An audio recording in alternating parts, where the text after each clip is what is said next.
George Floyd, the full tape. So, again, my question to you is, who has watched the full tape, and does it change the context? Here's what I will say. In watching this tape, now I don't need to issue a warning because it's not disturbing. We're going to watch it in its entirety and pause it at places that I think are, I guess, notable. The entire tape itself is notable. What is most interesting to me is the most notable portions of this tape, as it relates to the narrative, were never released. When you have Keith Ellison, who never let the public know about this, they had access to this tape this entire time, and it took someone from the UK to videotape their screen like it was Jerry Seinfeld with Death Blow. That's the only way we got our hands on this. Listen, it reiterates what we've said before, reinforces the idea that the problem with the police is training, right? The knee on the neck. But after watching this full tape, not only do I not think that they're going to make Murder 2 stick, I think that these police officers are going to walk, which is, if they'd have released this tape that you're about to watch, riots are gonna there start. never would have been riots. That's why the tape was never released. No reasonable juror in watching this, and you'll watch it with me, tell me if you think I'm wrong, could actually attribute motive, malicious motive, or certainly racism here. I'll set the tone. When I watch the full tape with George Floyd, I see someone who's high out of his mind, who is, he's not even someone who's comprehensible, and people, police officers, who feel kind of bad for him, who feel sympathetic for him. This idea that they were roughing him up from the get-go, no. So, with that being said, let's watch the George Floyd full tape for people who missed it, and then you tell me if this changes the context. Let's start with the pullover.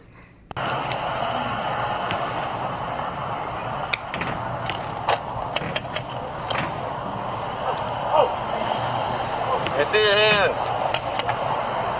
Damn, man. Stay in the car. Let me see your other hand. I'm sorry. Let me see your other hand. His hand is reaching back there, by the way. Can you see that? His right hand is reaching back. Let me see your other hand.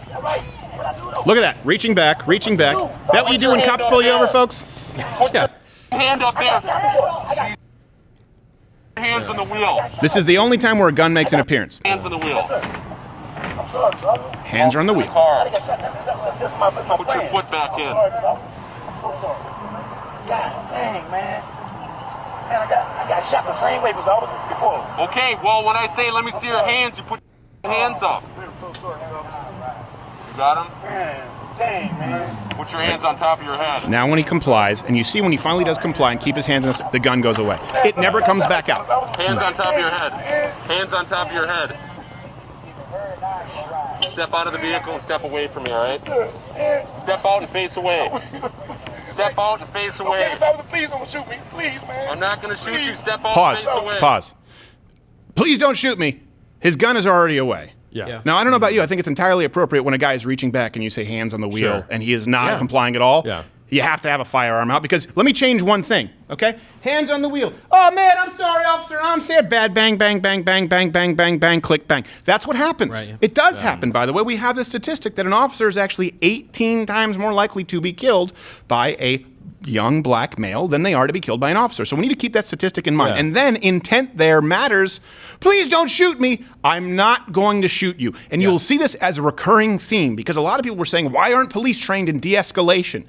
This is picture perfect de-escalation if you watch where this goes. Well, and as a civilian, if I'm watching, it looks like an escalation when he pulls the gun out because I don't know it appears how that to way. read that situation. But yeah, if you can't see one of his hands, he's opening the door without being asked to. Right. Like And he's that happened to protecting me. himself. That happened to me. I broke down. You broke into a liquor store? I broke into a liquor store. Okay, you got it. No, I broke down, and then I was trying to fix my car, and a cop pulled up behind me, and I got out of my car and walked towards him, wasn't thinking. That's stupid. And he was like, get back in the car, get back in the car. I mean, because he doesn't know who I am, Right. obviously. He took his gun out?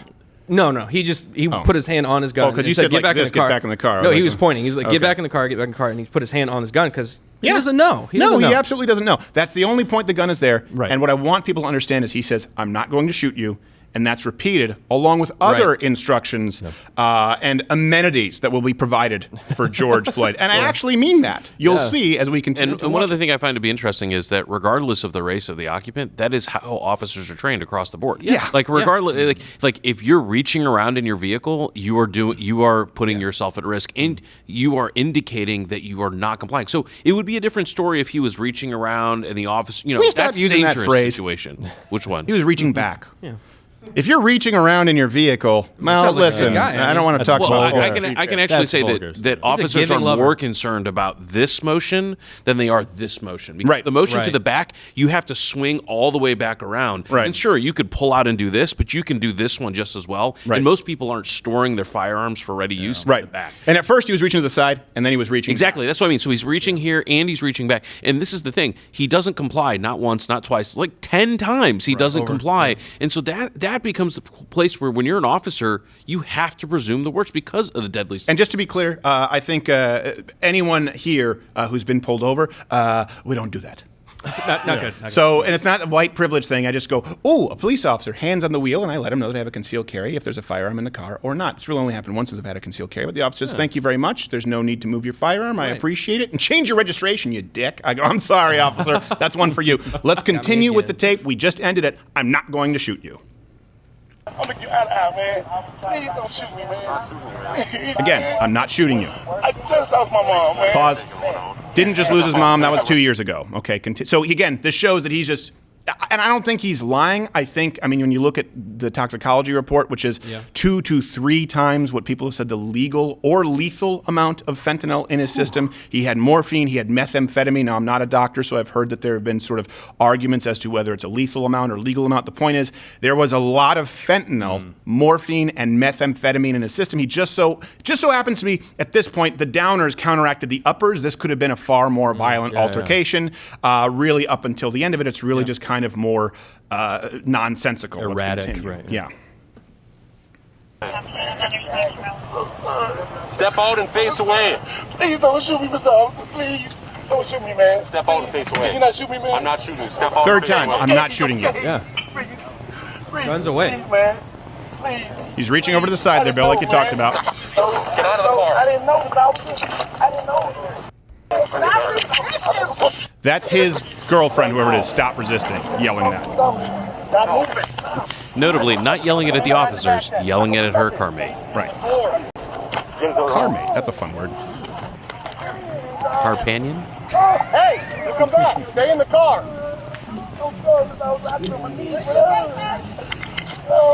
Stop resisting, man. Yes, you are.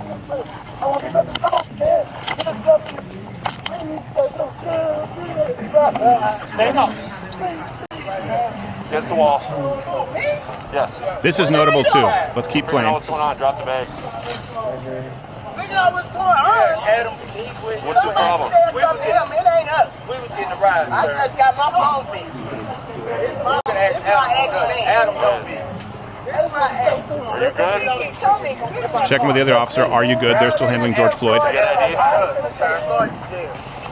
You can ask Ask for the gentleman's ID. Ask the gentleman's ID. Now, pause, because this is important. You can't see because I'm in that little corner. He asked that man to drop the bag, which is totally reasonable. He said, drop the bag. He drops the bag. Can I get some ID? The man hands it over. He doesn't deal with this guy again after this. Right, Really. yeah. In other words, that's how you handle it with a police Yes, officer. yeah. So if you want to say racially motivated, Yeah. black man there, and by the way, significantly black man. I wouldn't say that he's a Fairly Condoleezza dark. Rice, at least Ben Carson plus. And Wesley Snipes. He goes, Yes. all right, puts his bag down. I don't think hands the him his officer ID. cared, but No, I don't think the Okay, officer right. cared. Yeah, the point the is- officer definitely was just treating the people who were not being Exactly. ridiculous. Exactly. Like You have citizens. 2 examples of ways not to handle it. A woman going, we didn't even do anything. Right. Well, you just told him to stop resisting. One point she motions, you can't really see it here, like he's something like maybe George Floyd might be crazy. The other gentleman, the little John, the looking guy, drops the bag. And I believe he said that. He goes, okay, do you have ID? He goes, and he hands it to him. And the officer's like, we don't need that, sir. I'm sorry. So, Yeah, same skin color, very different behavior. same skin color, different Yeah. behavior. Again, the idea here, the reason for the riots is police brutality, going out and hunting down black people for no reason based on what we saw from the George Floyd tape. I don't think you're going to convince a jury that this was a racist officer, encounter, or malicious intent. Let's continue. Hold on, can we say one thing? Yeah. Notice that the only person who talked about resisting was one of the observers who was a friend of the person being arrested, George Floyd. Right. The officer doesn't even talk about resisting until later. He continues. He doesn't focus Yeah. on resisting, right? Because you often hear this narrative that cops will just say, he was resisting, and then, just start beating people, right? Like, had his baton out, just start hitting them. Right. No, he actually even after the woman acknowledges that this is resisting, he doesn't focus on the resisting. He just talks, and then George Floyd continues to resist, and he finally says it, and yet still does not beat him senseless as the left. And the timeline is important because once he gets the handcuffs on and the resisting increases, the de-escalation increases from the officers, where you can almost hear in their voice a voice of like a father, like, get your crap together, man. And this is also important because the context that they worked together at the club, right? The idea was they worked together at the club, and this cop was a racist who had it in for George Floyd. Well, maybe this is a cop who knew that George Floyd had spent the majority of his adult life in jail and knew that after this arrest, he was probably going to be going back to the big house for a long time. And he's going, because if you take into account that they know each other, it certainly doesn't seem like this is a guy with a vendetta. It seems like a guy who knows someone who cannot get his shit together. Let's continue. Asked for ID, handed ID. Sir, I just came to buy the tablet, and when I bought the tablet, it didn't. He didn't work. My God, he didn't even do nothing. You have ID? No, I don't. My name's Shawan Hill. No, sir. Okay. I just came over to get my phone. You see, I don't have a purse or nothing, and my daughter is on her way to get me. Lots of unnecessary information there. A little extra. Which just sort of wastes police officers' time. That's an FYI for people watching. Nothing wrong with it, just aggravating. So when officers say get out of the car, is he drunk? Is he on something? Oh, he got a thing going on. There you go. See, she goes, he got a thing going on. So now we've changed it. She's gone, stop resisting! And then she tells the officer, he got a thing going on. So if you're an officer and a guy that size, and this is the information that you have, and he's going to be concerned. He's acting erratic, right? Okay, here we go back to George Floyd. Let's go. Let's go. Yes, I was just moving earlier. Let's go. All right, let me come on down now. It's a little better now. Keep walking. Okay, do me one favor, man. No, when we get to the car, let's get to the car, man. Come on. That's that tone of voice. Yeah, let's get to the car. It's a dog it's not whistle. aggressive. It's a dog whistle for N-word. Please go over here. I want to watch that car too, so get him in. Now watch, they ask him if he's on something, which we know he was. Stop falling down. Stay on your feet and face the car door. You get a seat on him? Get out the door, man. I don't want to talk to you, man. Please, let me talk to you, please. You ain't listening to nothing we're saying, so we're not going to listen to nothing We're listening. We're listening. Watch that We're listening. car. Just make sure no one goes in it. Okay, now here we go. Listen to I this. hear you, but you are going to face the door right now. Listen up. Stop. I'll do anything. Anything y'all tell me to do, man. I'm not a resistor, man. I'm not. I'm not resisting as he's resisting very clearly. That side. Pause really quickly, too. By the way, how you mentioned like some officers, we've been told the story of how officers say he's resisting and go whack, whack, whack, whack, whack. There is a flip side of that where someone goes, falls down and says, the officer was strong-arming me, man. Yeah. How many times have we seen George Floyd there before anything try to fall? And how many times they, dude, get up, man. We're listening. Get up. Stop falling on the ground. It's like kid kung fu. Ray Romano used to talk about this, right? You go to pick up your kid before bedtime and they just sort of slither down. You're like, you can't grab them. It's like one of those bars of soap. Ragdoll at on the, you that are like 20 times heavier? one of those toys that you get like at Dollarama that keeps slipping out that looks like an uncircumcised penis. One of those things. You know what I'm I talking didn't about? go there. Helpful analogy. Yes, I know exactly what That's what it looks like. And it's weird and it's off-putting. I blame Chinese production. Thank you. They just don't have the quality control.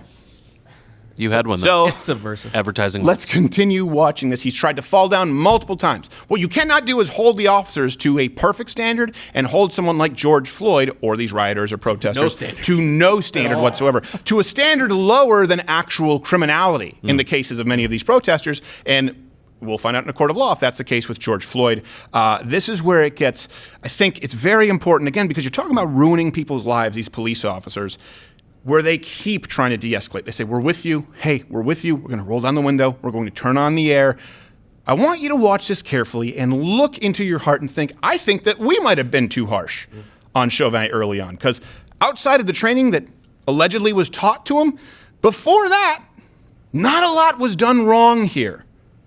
And then it escalated, and you'll see why it escalated, unfortunately, by demand from George Floyd, who demanded to be put in the ground and refused to get in the car. So an unfortunate situation, not saying right now who's right and wrong. We'll see that in a court of law. But this tells a very different contextual story than we were sold, which inspired the riots. Let's continue. I won't do nothing like that, y'all. Why is it going on like this? Look at my wrist, Mr. Officer. I'm not that kind of guy. Other side. Mr. Officer, I'm not that kind of guy. Well, if they ran your ID, they know you're exactly that kind of guy, Judge Floyd. That's where it's relevant. If they ran your ID, they know how many times you've been arrested for violent crimes. They know you're exactly that kind of guy. Hey, man. Did they run the ID at that point? I don't know if they have, but the guy knows it, remember? Yeah. Well, you're still going in the car. Anything sharp on you? I won't do nothing to hurt y'all, Mr. Officer. No, sir. Why? Nothing. I don't have nothing. Why y'all doing me like that, Mr. Officer? Please crack it for me and stuff, man. Trying to fall again. They're supporting him up. Mr. Officer. You got him? Could you please crack it for me, please? Yes, I'll Remember my crack name. it. Stay I with me, will. man. I will. Please stay with me, man. Thank you. God, man. I will stay with you. I will stay with you, is what he's saying there. Look, pause. That right there, that to me is very telling. For anyone out there who's a wrestler who's done grappling, he's grabbing an underhook. Now, you can grab an underhook and make it aggressive. You can grab an underhook, or you can grab somebody and shoulder bump them like a punch. Look at that. He's grabbing him in a way so he has control because his hands are cuffed, but it registers as a hug. And this is while he's saying, we're going to stay with you, man. Come on, man. Please, just get in the car. We're staying with you. We're staying with you. That does not look like a man who's going out there to burn a cross on a lawn. Again, you can find officers using an underhook with someone who's cuffed and using it to commit damage. He could just as easily use that right now because he has a lever, boom, pound him into the car door. And no, outside of a camera, people would be none the wiser. The point is, if the intent was there, it would be very easy to accomplish. This literally looks like a man trying to comfort someone, saying, we're here, man. We're here with you. Stop. Especially Listen to us. especially as he's asking to be stayed with. This is somebody, he's asking somebody to stay with him. He's asking to be stayed with, and he says that he's claustrophobic. It's situational claustrophobia, which applies when the vehicle is going to prison. Right. The destination of car. the vehicle. Because it's much more roomy than the old Metro Geo that he was driving or whatever it was when he was pulled out of. In other words, now he's claustrophobic. So listen, we know that that's not really accurate at this point. No one wants to get into a cop car to be taken to jail, especially with a rap sheet that long. Keep in mind, this is often statistically when situations get more violent. We saw it with Brooks, right? When we saw it in Georgia, someone who doesn't want to go back to prison, someone who has a rap sheet, someone who might be on a 3-strike rule. It's someone with nothing to lose. And they're reaching over going, okay, man, we're going to stay with you. And this repeats itself. Let's continue. Please, man. I just want my hands free. I don't want none of y'all, man. Nothing. You got it? Inside in your pocket real quick on your shirt. I'm listening. And I understand I'm listening. that people do stuff. And All right, he's good. This guns, whatever. There's nothing working. Okay. Grab a seat. Okay. I'll roll the windows down, okay? I'll roll the windows down. Please don't take a seat. I'm going in, Mr. Officer. I'm going in. No, you're not. I gotta go in. Take a seat. Grab a seat, man. Why y'all don't believe me, Mr. Officer? Take a seat. I'm not that kind of guy. I'm not that kind of guy, man. Take a seat. Y'all, I'm gonna die here. Take a seat. I'm gonna die, man. You need to take a seat right now. And I just had COVID, man. I don't want to go back to that. Okay, I'll roll the windows No. down. Hey, listen. Dang, man. Listen. I'm not that kind of guy. I'll roll the windows down and Please, you put man. your legs in, all right? I'll Y'all put the air on. God, look at that. Pause, Look at that. just real quick. He didn't just, he said, and he repeats it, but he said, I'll roll the windows down twice. He said, I'll roll the windows down if you can, and I'll put the air on. Yeah, right. That's a car service. Yeah. Boy. I'm surprised that's not a Lincoln Town and Country at that point. What is this, an Uber? I can't, water for bottles and me, stuff? at my point, I'm just saying this, up until here, the officers at this point were commendable, in my opinion. Up until this point, not talking about what happened after that, but this is pretty damn good de-escalation. I can't imagine a scenario where I wouldn't be punched in the face at this point, where I wouldn't already be on the ground. And in the case, he only ends up on the ground by request, as you'll see later on.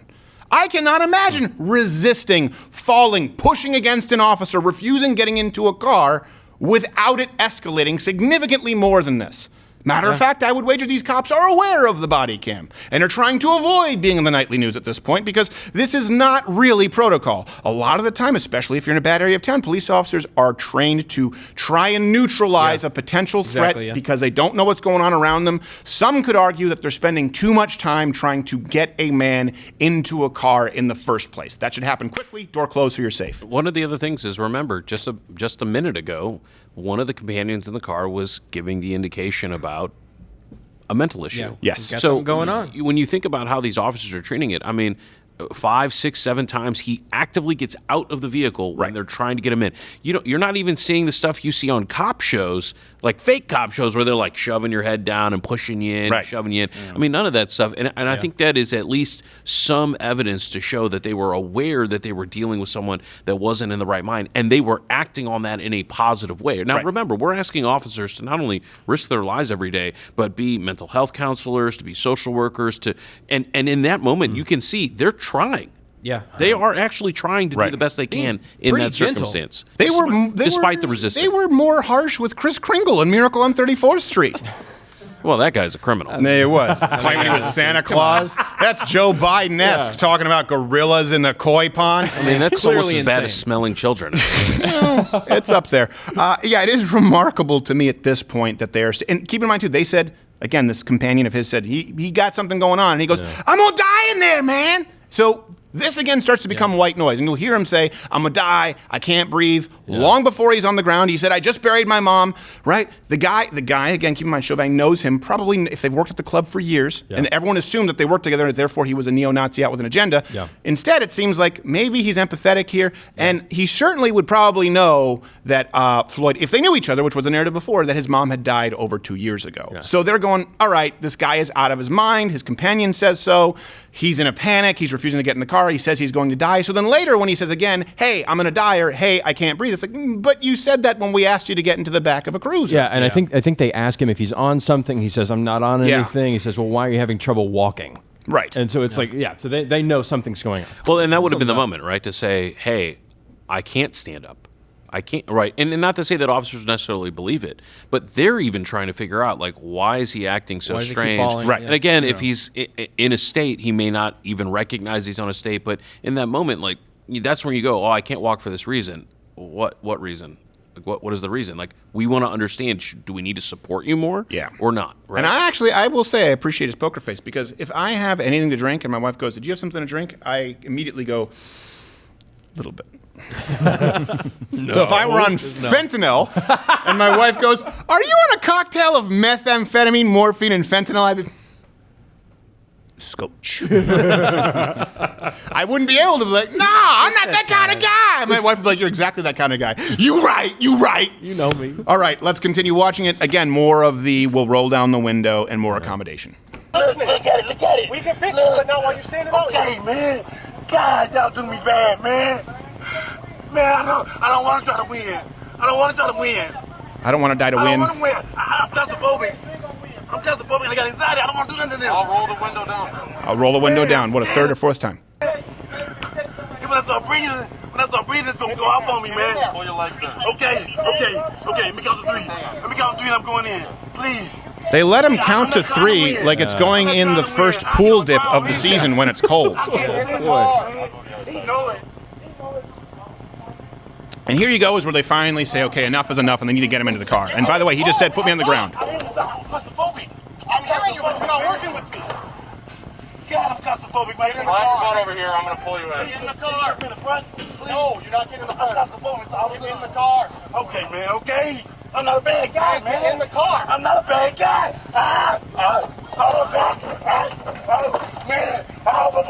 They're not even touching him. Please, take a seat. Please, man. Please. No, take a seat. I can't choke. I can't breathe. I can't choke. I can't breathe. Okay. And then they end up finally pulling him out of the car. So we've seen enough. That's enough of the clip. You guys can go and watch the whole clip. You can search it on YouTube if it's available. I think you might actually have to go search it on a separate white. I believe that was on a separate site. I believe that was from Daily Mail. But again, he was saying, I can't choke. I can't breathe. Yeah. Something else that people don't take into account. He didn't just not comply.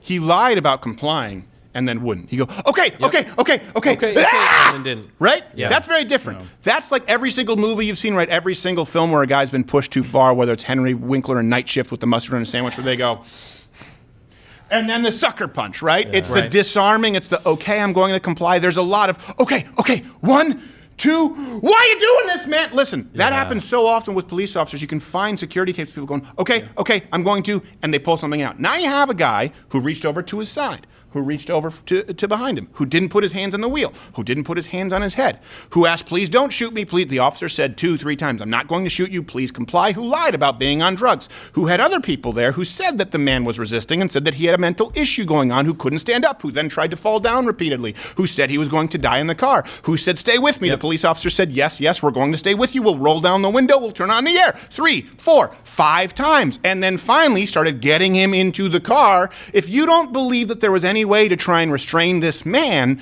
you don't believe that if someone doesn't want to be arrested, that you have the right to arrest them as a police officer. Yeah. He went to the ground because that was by request. He didn't want to get into the car.